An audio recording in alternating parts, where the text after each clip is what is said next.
Bonjour à tous, bonjour à toutes et bienvenue pour l'analyse de cette neuvième ronde des Olympiades de Chennai avec une nouvelle journée en demi-teinte pour nos Bleus.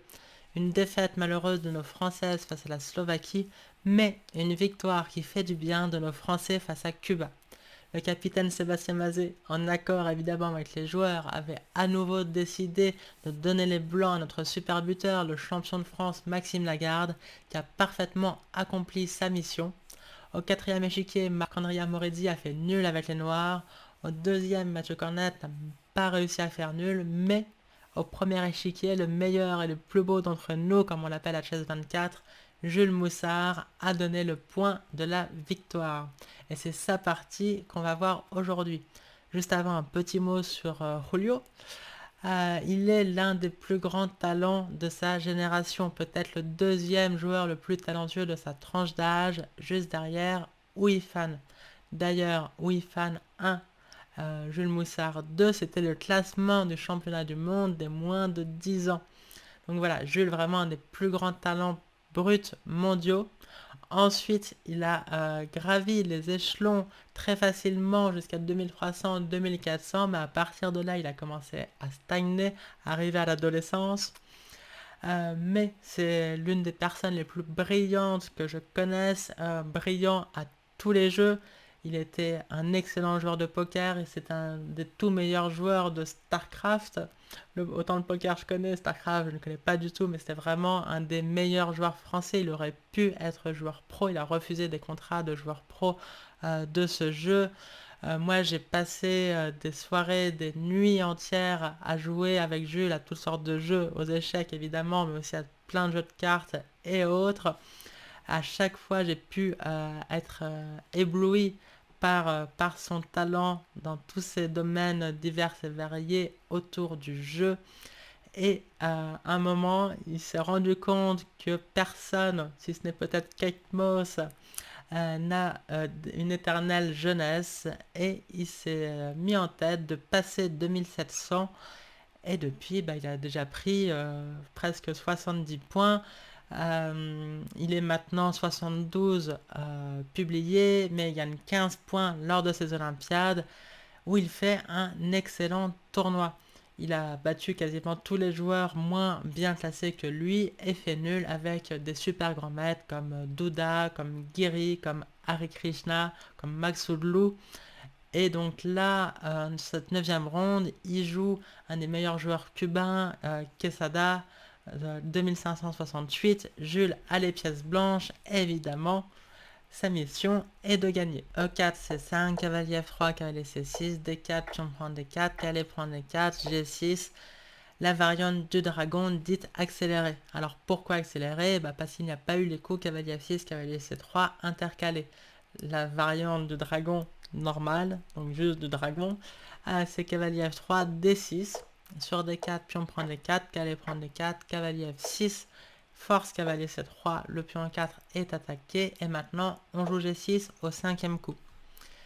Ici, on a joué cavalier C6 et on joue G6 au quatrième coup, donc c'est accéléré, mais le problème c'est que ça autorise le coup C4 qui forme ce que l'on appelle un étau de Maroczy. Ce sont ces deux pions en C4 et E4 qui forment un étau qui va étouffer petit à petit les pièces noires. Ici, deux coups possibles pour les noirs, soit cavalier F6 qui attaque le pion E4, soit fou G7. Cavalier F6 a été joué dans la partie, juste on va parler un petit peu de fou G7 pour mieux comprendre cette structure Maroczy. Là, la grande variante, c'est fou E3, cavalier F6, cavalier C3, roc maintenant, on met le fou en E2, D6, petit roc, fou D7 pour les noirs. Et ici, le coup standard qui était joué traditionnellement, c'est dame D2. Quoi de plus naturel de mettre sa dame en D2? Elle autorise peut-être des fous H6, ça connecte les tours, ça paraît un peu plus normal. Effectivement, c'est un très bon coup. Là, la variante traditionnelle se poursuit par cavalier prend D4, fou prend D4, fou C6, tape sur le pion E4. Les blancs consolident tout par F3. Et ici, le bon coup pour les noirs, c'est A5, afin de prendre de l'espace à l'aile dame, de empêcher B4, donc assurer la case C5 pour le cavalier qui va y aller. et aussi parfois jouer A4 et un dame A5. Ici, les blancs empêchent A4 en jouant B3. Le cavalier vient en D7. Les noirs ne sont pas mécontents d'échanger les fous de case noire. Ça peut paraître un peu bizarre d'échanger son fou du fianchetto. Mais ici, c'est le bon fou des blancs qui resterait du coup avec le mauvais fou de case blanche, alors que tous les pions blancs sont sur case blanche. Donc en plus, les blancs ont un avantage d'espace, donc ils n'ont pas intérêt à échanger des pièces, hein, parce que l'avantage d'espace, c'est bien s'il y a plein de cases, enfin s'il y a plein de pièces qui peuvent profiter de ce surplus de cases, et à l'inverse, le désavantage d'espace, si on est sur 3 rangées, c'est très grave, si on a beaucoup de pièces, c'est beaucoup moins grave si on n'a pas beaucoup. Donc là, le meilleur coup, c'est de refuser l'échange en jouant fou E3, cavalier C5, tour C1, tout ça, ça a été joué maintes et maintes fois, et c'est considéré comme assez difficile avec les noirs. C'est le genre de position, petit avantage blanc, sans risque, assez solide, donc il faut vraiment aimer jouer ça avec les noirs. Mais les blancs ont encore trouvé une amélioration il y a quelques années dans cette position, après fou D7, à la place de dame D2, le coup très naturel, on s'est mis à jouer H3 ici, ce qui peut paraître un peu surprenant, parce qu'après cavalier prend D4, fou prend D4, fou C6, le pion E4 est attaqué, donc, et quand on a joué H3, on ne peut plus jouer F3. C'est le coup standard pour consolider, mais ça se marie très mal avec le coup H3, parce que là, toutes les cases noires de l'aile roi seraient affaiblies, et les noirs peuvent directement en profiter en jouant par exemple un coup comme cavalier H5. En cas d'échange de fou de case noire, la dame pourra venir à l'aile roi soit via B6, soit même peut-être via A5, et ça va pas du tout. Le cavalier qui s'incruste, c'est la crise. Mais après fou C6, on défend le pion E4 par dame C2. On comprend pas encore l'idée d'avoir joué H3 plutôt que F3. A5, comme tout à l'heure, pour jouer A4, et aussi pour faire passer le cavalier en s'assurant la case C5, tour D1, et sur cavalier D7, prise en G7, roi prend G7, et ici, toute la pointe derrière le coup H3, c'est de jouer fou G4. On fait passer notre mauvais fou qui nous reste, et on va répondre à cavalier E5 par C5, et c'est la crise, parce que les noirs vont se retrouver avec un pion isolé en D6, mais aussi on va répondre à cavalier C5 par E5, de manière symétrique. Et donc cette position est considérée comme encore plus avantageuse pour les blancs que la précédente. Donc voilà, retenez sur cette variante, le coup H3, c'est considéré comme le mieux. Alors, c'était vrai il y a quelques années, je ne sais pas si depuis il y a eu des améliorations trouvées, je ne suis pas au taquet sur la théorie, mais en tout cas le coup H3, ça a mis vraiment à mal cette variante avec fou G7 au 5e coup. Donc c'est peut-être pour ça que Queseda a joué cavalier F6 ici, qui force cavalier C3, et là, plutôt que de jouer D6 ou fou G7, il y a eu cavalier prendre D4. A noter que, je dis que ça force cavalier C3, parce que oui, le pion 4 est en prise, et on peut pas jouer, ça c'est ultra connu, mais c'est toujours bien de le montrer, on peut pas jouer cavalier prend C6, B prend C6, E5, ça serait grave si les noirs devaient bouger le cavalier, mais il gagne le pion par un petit échec et miam. Échec et dame prend E5. Donc, cavalier F6, cavalier C3, cavalier prend D4, maintenant force la dame à venir au centre. Alors pour l'instant, elle rayonne, mais après fou G7 et roc, le fou G7 sera protégé et il faudra surveiller toutes les découvertes du cavalier. Donc la dame va devoir rejouer a priori. D6, fou E2, fou G7, petit roc, quoi de plus naturel. Mais en fait, après petit roc là, on aimerait pouvoir jouer fou E3 avec les blancs, puis faire passer la dame en cas de besoin. Le problème, c'est que c'est trop tard, parce que ici, les noirs jouent cavalier G4, attaquent la dame, et menacent d'échanger ce cavalier contre le fou de case noire, ultra important dans tous les dragons, accélérés ou non. Et donc là, les noirs auraient déjà un avantage certain. Donc si on veut jouer avec fou E3, en fait, le coup malin, c'est de ne pas jouer roc tout de suite, c'est de jouer fou E3. Pour l'instant, il n'y a pas cavalier D4, vu que le fou est en prise. Et sur roc, on peut jouer dame D2 maintenant. Il y aurait A5, par exemple, petit roc maintenant, etc., etc. Donc si on veut jouer avec fou E3 et dame D2, c'est comme ça qu'on fait. Mais Jules a fait roc tout de suite. Roc menace pas encore grand chose, mais du coup empêche fou E3 à cause de cavalier G4. Et ici, Jules a bougé la dame tout de suite, mais du coup en D3. Une case qui peut paraître un peu surprenante de prime abord, parce que surtout quand on sait que le cavalier va souvent venir en D7 puis en C5, on se dit qu'on va devoir rejouer. Mais il y a des idées, notamment après A5, fou E3. Si les noirs jouent fou D7 comme tout à l'heure pour jouer fou C6 et cavalier D7, etc., on va jouer B3. Sur fou C6, on peut jouer tour C1 par exemple. Sur cavalier D7, F3 maintenant, c'est pas du tout forcé, mais c'est juste pour vous montrer l'idée, c'est que tout à l'heure, on avait le fou qui avait pris en D4, et après cavalier D7, on l'avait replacé en E3 parce qu'on avait expliqué que les blancs ayant un avantage d'espace, on ne voulait pas échanger les pièces. Donc tout à l'heure, on avait perdu de temps à jouer fou de prendre D4, fou E3, et ici, après cavalier C5, si on veut, on peut tout à fait transposer dans la position exacte que je vous avais montré tout à l'heure dans l'autre variante avec dame D2. C'est d'ailleurs sûrement ce qu'il y a de mieux à faire, mais on pourrait imaginer aussi jouer plutôt dame C2, ou d'ailleurs ne pas avoir joué F3 au coup précédent et jouer dame C2, etc. Donc ça offrait peut-être plus de possibilités aux blancs. Mais donc, dans la partie après fou E3, les blancs n'ont pas eu le temps de jouer B3. Pourquoi ? D'ailleurs, j'aurais dû le montrer, c'est que dans cette position, si on essaye B3, il y avait cavalier prend E4. Donc c'est pour ça que Jules a joué fou E3, mais du coup, là, les noirs ne jouent pas fou D7, ils profitent de l'absence du coup B3 pour jouer A4. Jules a répondu F4, un coup un peu surprenant, mais c'est sûr que maintenant, si on fait ce qu'on fait d'habitude, c'est-à-dire tour C1, tour D1, et qu'on joue solide avec F3, les blancs auront juste une moins bonne version, parce que ils vont devoir rejouer la dame, et les noirs ont déjà le pion A5, la case A5 pour la dame aussi, donc il faut faire autre chose, et visiblement toute l'idée de Jules, qui connaît son système, il n'était pas pris au dépourvu, loin de là, évidemment, c'était de mettre la dame en D3 et de jouer avec F4. Il y a eu dame A5 maintenant, c'est une des idées de A5 A4, tour AD1 et cavalier G4, qui est peut-être pas le plus précis, ou alors c'est juste la position qui est difficile en soi. Après le dragon accéléré, c'est pas l'ouverture la plus jouée au top niveau mondial, donc il y a forcément des raisons, et a priori elles sont à chercher du côté de cet étau de Maroczy.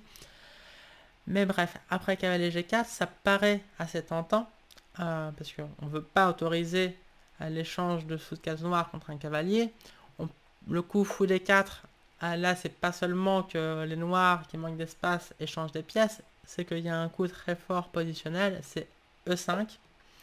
Si les noirs devaient échanger leur fou de case noire contre le fou de case noire des blancs, ça irait à peu près. Mais après E5, le problème c'est que prise, on peut même jouer cavalier prend E5, si le cavalier est bien placé, mais encore plus fort c'est pion prend, et ça force l'échange du fou de case noire contre ce cavalier.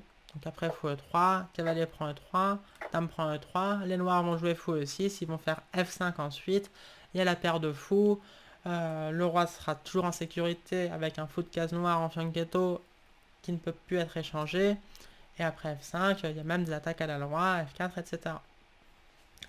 Donc fou D4 n'irait pas du tout, en conséquence de quoi les blancs sont obligés de jouer fou prend G4. Après fou prend G4, on peut se dire les noirs ont la paire de fous, la tour blanche est attaquée en D1, elle doit jouer, donc Jules l'a mise en C1, a priori tout va bien pour les noirs. En fait la position est difficile, concrètement ce fou G4 n'est pas si bien placé parce que les blancs menacent F5 qui va enfermer ce fou qui pourra être ensuite capturé par H3. Par exemple, sur tour C8, un coup assez standard, c'est déjà perdant. Là, les blancs jouent F5, menace H3, fou H5 seule case, et G4 gagne le fou. Alors, on pousse tous les pions, mais si ça gagne une pièce, c'est justifié. Puis de toute manière, les noirs ne sont pas vraiment placés pour nous faire une attaque sur notre roi. Donc là, Pour ne pas perdre de pièces, les noirs doivent s'embarquer dans quelque chose comme G prend F5, on prend F5 et fou H5. Sur H3, menace G4, on pourrait faire F6. Bravo, les noirs ont réussi à ne pas perdre de pièces, mais alors regardez ce fou qui d'habitude est la fierté des noirs dans tous les dragons, accélérés ou non. Là, il fait juste pitié, et les blancs peuvent jouer du cavalier D5, c'est ce qu'on appelle une poubelle pour les noirs. Donc, pas si simple. On a la paire de fous, certes, mais il y a des problèmes concrets à résoudre. Alors là, l'ordinateur donne le coup F5, qui est responsable, surtout quand on n'a pas d'ordi. Il y a des coups comme cavalier D5, menace d'aller prendre cet échec, menace du fou B6, voire peut-être même du cavalier B6. Cette case aussi est affaiblie depuis le coup A5. Donc un fou B6, la dame commencerait à manquer de cases. La seule case à sa disposition, c'est A6. Mais du coup, une fois qu'on protège le fou par dame E3, il pourrait y avoir des fourchettes en C7. Donc cavalier D5 peut faire peur. Un autre coup qui peut faire peur, c'est tout simplement H3.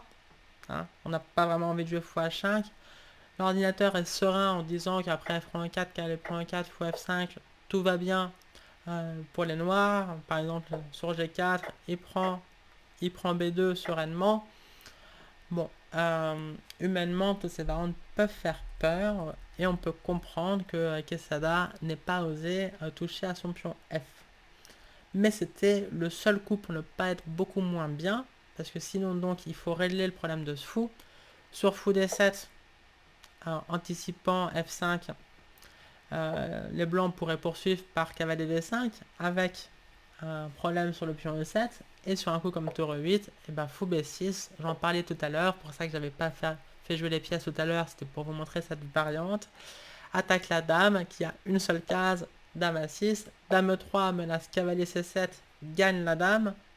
Donc il faut jouer tour C8 pour donner une case de fuite.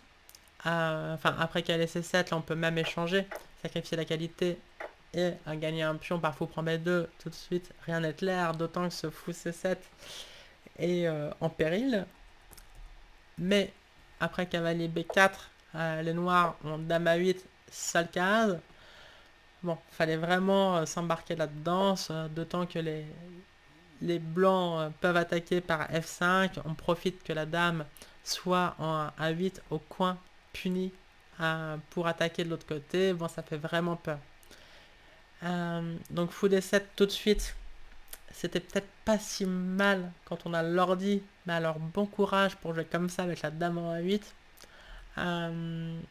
C'est vraiment juste impossible humainement de se dire tiens je vais faire ça et prier pour que les blancs ne me battent pas. Si on n'a pas d'ordi sous les yeux, ça fait trop peur. Et donc Yasser Quesada a joué fou prend C3 d'abord, avec l'idée sur tour prend C3 de jouer fou D7 ensuite, maintenant qu'il n'y a plus cavalier D5. C'était pas parce qu'il voulait absolument donner son fou de case noire contre un cavalier, de la même manière que les blancs ne voulaient pas échanger leur fou de case noire contre le cavalier. C'était pas l'échange qu'ils voulaient faire, mais c'était concret en réponse à la menace F5. Alors du coup, on a des fous de couleur opposée. En finale, on sait que ça favorise grandement les chances de nul, parce que si je mets tous mes pions sur blanc avec les noirs, bon courage pour les attaquer avec un fou de case noire, mais tant qu'il y a des pièces lourdes, et là elles sont toutes là, les deux tours chacun et les dames, tant qu'il y a des pièces lourdes, les fous de couleur opposée favorisent l'attaque. En fait, une manière de voir les choses, c'est d'imaginer que chaque joueur a comme une pièce de plus en attaque. Si l'attaque se passe sur les cases noires, les blancs ont une pièce de plus. Si l'attaque se passe pour les blancs sur les cases blanches, les noirs auront une pièce de plus. Donc chaque camp a comme une pièce de plus sur sa couleur de case, et du coup on comprend que les attaques sont d'autant plus violentes. Et donc il faut attaquer sur les cases noires, et je commence par F5 pour soit jouer fou H6, soit libérer la dame qui ira elle-même en H6. Ici on peut pas faire de blocus, en soi positionnellement c'est pas si bête de mettre des pions sur la case noire, mais là c'est concret, il y a F prend G6, H prend G6 et E5, un thème qu'on va d'ailleurs revoir dans la partie. En cas de prise en E5, dame prend G6 fait mal. Donc les noirs ont joué fou C6. Et maintenant, encore plus fort que de jouer fou H6, parce qu'après un coup de tour, on a du mal à faire venir la dame, parce que sur dame D4, il y aurait dame E5, et les noirs bloquent tout. Jules a fait passer le fou en D4, et c'est la dame qui va mettre en H6. Donc les noirs doivent réagir, parce que sinon les blancs vont juste jouer soit dame E3, dame H6, soit dame G3, dame H4. Bon, une attaque sur case noire tranquille, et on voit le mat se profiler en G7. Donc il faut absolument bloquer cette diagonale avec un pion. On peut le faire soit par F6, ce qui a été joué par les noirs dans la partie, soit par E5. E5, ça a l'air assez sympa si on se dit que les blancs doivent bouger le fou. Ou alors prise en passant, parce qu'après prise en... enfin reprise pas en passant, la colonne F est ouverte, ça donne du contre-jeu aux noirs, les blancs n'ont plus vraiment le temps de faire passer la dame maintenant qu'il y a cette colonne ouverte, et il y aura toujours E5 une deuxième fois pour bloquer le fou. Mais E5 n'a pas été joué parce que c'est une gaffe. Après E5, on n'est pas obligé ni de bouger le fou, ni de prendre en passant, on peut sacrifier ce fou D4 en jouant F6. Après prise en D4, on joue juste dame D2, menace dame H6, suivi du mat en G7. Donc là, on voit vraiment l'attaque sur case noire, typique. Sur dame H5, pour parer dame H6, ça le part, mais pas très longtemps, parce que tour H3, la dame n'a pas de case. Enfin, pas de case pour empêcher dame H6. Donc les blancs gagnent la dame et la partie. Et sur roi H8, dame H6, tour G8, qu'est-ce que vous jouez ici? Eh bien, si vous avez répondu dame prend H7, c'est que vous connaissez vos patterns, mais ici c'est une gaffe, parce qu'après roi prend H7, tour H3, c'est pas mat. Petite surprise, dame H5, par le mat et force abandon des blancs. Ça serait un peu dommage, c'est vraiment qui fait le malin, tombe dans le ravin, tout ça. À la place du coup brillant, dame prend H7 qui perd, on joue le coup sobre, tour H3 qui gagne. Mais c'est important de connaître le thème dame prend H7 suivi du mat, parfois c'est le seul moyen de gagner. Ok. Donc il n'y a pas eu E5, les noirs ont joué F6, sûrement en ayant vu que E5 perdait. Mais ici, le même thème que tout à l'heure, F prend G6, avec l'idée que sur H prend G6, il y aurait E5, et la position noire explose totalement. Mais donc les noirs ont joué pragmatique, il faut amener la dame en défense, quitte à sacrifier un pion. Et donc là, Jules a joué peut-être la seule imprécision de la partie. L'ordinateur recommande fortement, je prends un chat, un pion est un pion. Donc là, les blancs ont même 2 pions de plus, sauf si les noirs reprennent, dans ce cas-là, ils n'en auront plus qu'un. Bon, reprendre avec le roi, évidemment, c'est pas trop possible, parce que c'est sur la même diagonale que la dame, donc ça ne va pas. Mais dame prend un chat, s'envisage tout à fait. Et ici, le coup qu'il fallait voir, et que Jules a soit pas vu, soit sous-estimé, le seul coup qui donne un avantage vraiment décisif, c'est le brillant C5, qui fait tout exploser les cases noires, mais un peu à l'aile dame, c'est plus facile, enfin c'est assez facile de l'oublier quand on est focus sur l'aile roi. Mais c'est C5, mais bon, les variantes sont quand même pas si simples. Déjà, il faut comprendre que cette finale est vraiment gagnante pour les blancs. Bon, après E5, on a un pion de plus, il en D6, mais c'est vraiment juste totalement gagnant malgré les fous de couleur opposés. Et après, D prend C5, l'ordinateur poursuit par Dame C4 échec, et sur tour F7. Bon, de loin, le prochain coup peut facilement être oublié. Là, le coup qui gagne le plus sèchement, c'est tour prend F6.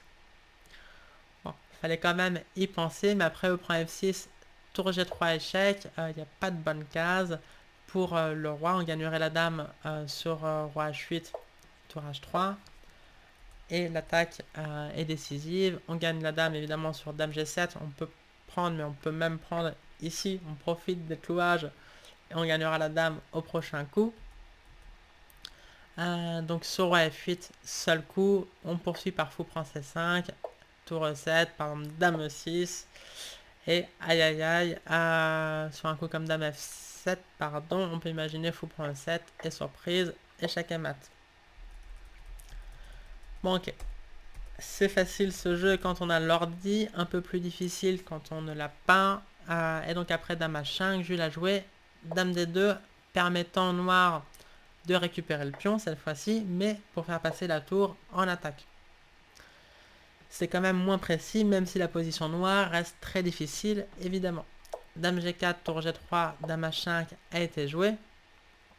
Ici, un coup comme tour F5, c'est faussement brillant.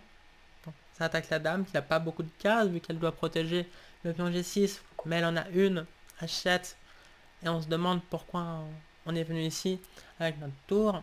Donc à la place, Jules a protégé le pion E4 en jouant dame E3. Et ici, un coup que moi j'avais envie de jouer, c'était E5. Mais bon, l'ordi n'aime pas du tout. Bon, l'idée, c'est juste de mettre un pion sur case noire et de bloquer ce fou. Mais après fou C3, par exemple, de jouer F5. Pion prend F5, tour prend F5. Bon, l'ordi adore les blancs.